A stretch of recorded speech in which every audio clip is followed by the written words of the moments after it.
Alors pour moi, la journée mondiale de l'urticaire représente beaucoup parce que en fait, cette maladie n'est pas encore connue par tous les médecins. Et pour moi, c'est l'occasion effectivement de parler de cette maladie qui perturbe grandement la vie des gens et qui va peut-être permettre à certaines personnes de ne pas être en errance médicale. C'est-à-dire de ne pas vivre cette maladie en la subissant, mais en étant accompagné par le monde médical. On va dire que c'est une reconnaissance pour cette maladie, ça me semble extrêmement important.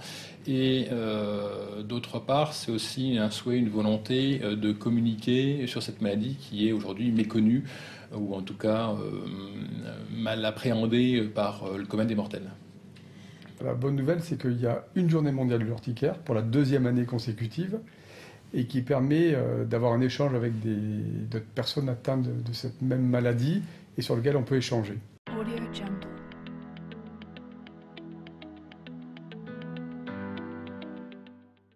Donc, je suis le docteur Isabelle Beaupont-Gibaud, je travaille ici au CHU de Grenoble en médecine interne.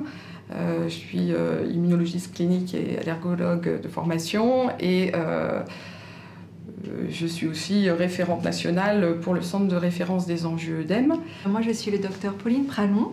Je suis dermatologue allergologue, praticien hospitalier au CHU Grenoble, donc dans le service de dermatologie. Il y a une journée mondiale de l'urticaire depuis 2 ans, depuis l'année dernière. Et cette année, on s'était dit qu'il fallait à la fois qu'on cible le grand public. On a préparé une matinée grand public. On a préparé aussi un après-midi de consultation de dépistage de cette maladie, des consultations qui sont gratuites, et puis une soirée pour les professionnels de santé afin de les former à la fois à un meilleur diagnostic de cette maladie et à une bonne prise en charge. Oui, on s'est rendu compte qu'il y avait un véritable besoin auprès des patients, comme auprès des médecins, des pharmaciens, des professionnels de santé, d'en savoir plus sur cette maladie qui est fréquente mais qui est encore peu connue. Et donc l'objectif de cette journée, c'était à la fois d'informer les patients et aussi les professionnels de santé pour les aider à être plus à l'aise avec cette maladie et savoir la prendre en charge au quotidien.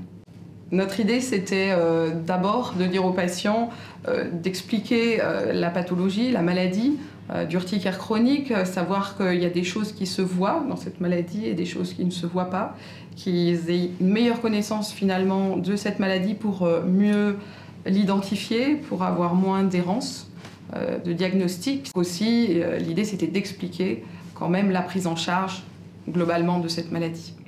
Puis il y a un deuxième objectif qui est finalement de regrouper les patients, parce que ça les rassure, ça leur montre qu'ils ne sont pas tout seuls, que cette maladie, ils la partagent avec d'autres, et ils peuvent ainsi se rencontrer, partager, échanger des astuces, des témoignages, et ça aussi c'est très important, je crois.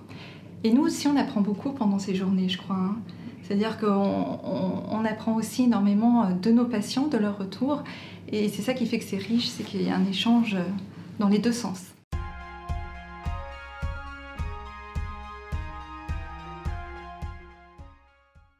Ce qui m'a plu, c'est la facilité qu'on a de communiquer avec les différents interlocuteurs.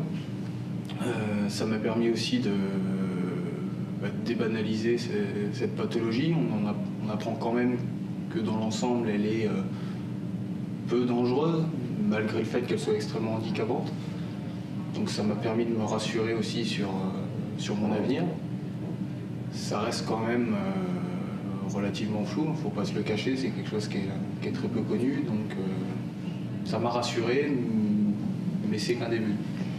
C'était un point très détaillé sur la maladie, on a appris énormément de choses et puis c'était un moment de partage également avec des gens qui vivent la même chose au quotidien, qui sont désemparés comme moi et puis qui essayent de gérer la situation au mieux.